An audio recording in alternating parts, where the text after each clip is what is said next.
Hi, my name is Stephanie, and today I thought I would help you out by explaining some of the common autism and/or neurodiversity terms. This is by no means extensive, but I believe it will help a lot of people who are maybe newer to the whole autism thing and neurodiversity, etc., to kind of understand some of the terms and maybe shorthand that is used. So jumping right into it, NT is short for neurotypical. That is someone whose brain most closely matches the typical version of the human brain.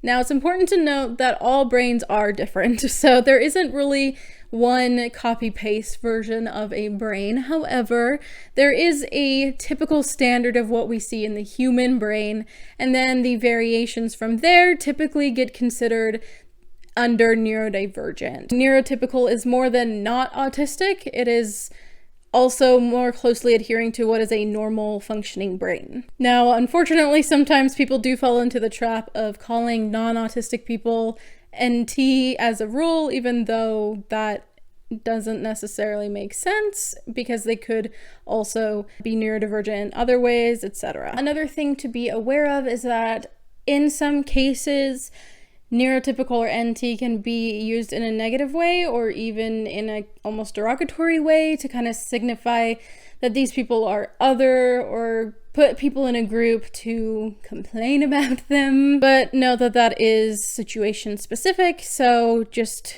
because someone says that you are neurotypical or NT doesn't necessarily mean that they're insulting you. ND stands for neurodivergent.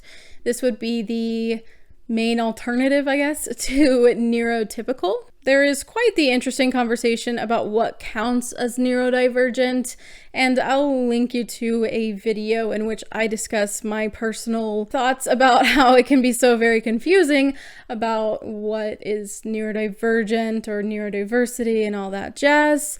However, basically, if your brain deviates from normal, you may be considered under neurodivergent. ND can also stand for neurodiversity, especially when talking about the neurodiversity movement, and that is sometimes abbreviated to NDM. AA in this context is not Alcoholics Anonymous nor American Airlines. It stands for actually autistic. This is usually used in groups to mark the difference between autistic individuals and those who are not.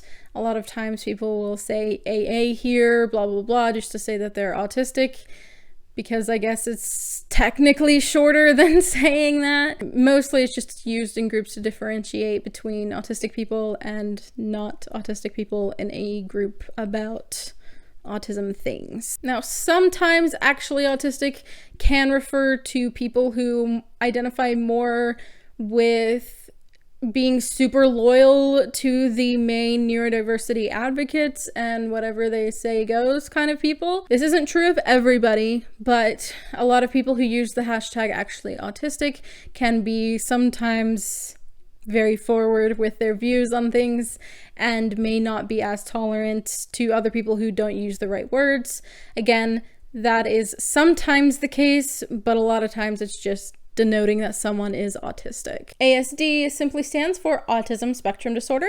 This is the official diagnosis in the DSM-5, which took other diagnoses that were considered like related, and it all now is wrapped under autism spectrum disorder. Autistic is a word that mostly avoids the pitfall of the ND or NT dichotomy by being a word that means not autistic. So you're not saying that person is neurotypical or otherwise neurodivergent, you might not know, but you're just referring to people who are not autistic.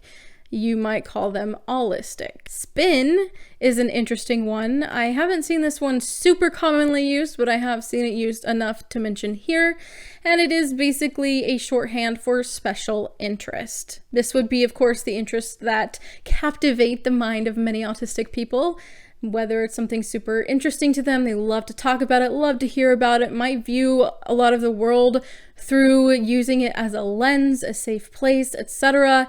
That special interest just being condensed into spin. Same food is actually something I have made a video on before, so you can go ahead and check out more about it there. But in quick basic terms, this is like a go-to food that an autistic person might have. They might literally have it every day for breakfast or lunch or dinner or something like that. A lot of people go through like seasons of same food, so they'll go their go-to food for like every meal, and then one day they might move on to a different one. Some people, it's more extreme where they literally will only eat that specific thing for dinner every single day for the foreseeable future. So it really depends. Now, in that video, I did mention safe food, and I've been made aware that these are not exactly the same, so please ignore the assertion that same food and safe food are exactly the same, because they're not. And eventually I will get to explaining that and its connection to some other things with autism. STIMs, in case you weren't aware, are self-stimulatory behaviors. They also may be called stereotypy, stereopathy, and self-stim. These are things like rocking, pacing, finger flicking, spinning, all the interesting movements that autistic people tend to engage in. These are repetitive behaviors that tend to meet some type of sensory need, and they can also be expressive. And the last one we're going to mention in today's video is spoons. So again, I've done a video on this. It comes from something called spoon theory. I highly recommend you learn more about it beyond this video, just because it can be confusing as to why it's even called spoons. But in simple terms, spoons is kind of like having the energy, whether that's mental energy, physical energy, emotional energy, whatever else, to handle something. Especially if someone says, only do this if you have enough spoons, they might be saying, only engage in this if you can expend that kind of energy and still be able to do the simple tasks in life that you need to do for the rest of today without having a breakdown or not being able to function, etc. Again, I highly recommend you learn a little bit more about it to understand it better, but in very basic terms, it's kind of like saying if you have enough energy or can handle this type of thing without compromising the rest of your day or week. Anyway, that's some of the main lingo or terms that I have run across regarding autism and neurodiversity, and I thought it might be helpful for someone to tell you what the heck these things mean. So I hope it's been helpful and or insightful in some way. If it has been, go ahead and hit that like button and let me know your thoughts in the comments below. If you are interested in seeing autism related videos from me, you can go ahead and hit that subscribe button. I try to upload every Thursday at 4 p.m. Central Standard Time, except for the last Thursday of the month when I tried to go live with you all. Thank you to everyone who supports me here on YouTube as YouTube channel members, those who give through Ko-fi, my patrons on Patreon, and a special thank you to my Spaz tier patron, Philip Noah. Thank you so much for watching. I hope you have a wonderful week, and I will see you in my next video. Bye!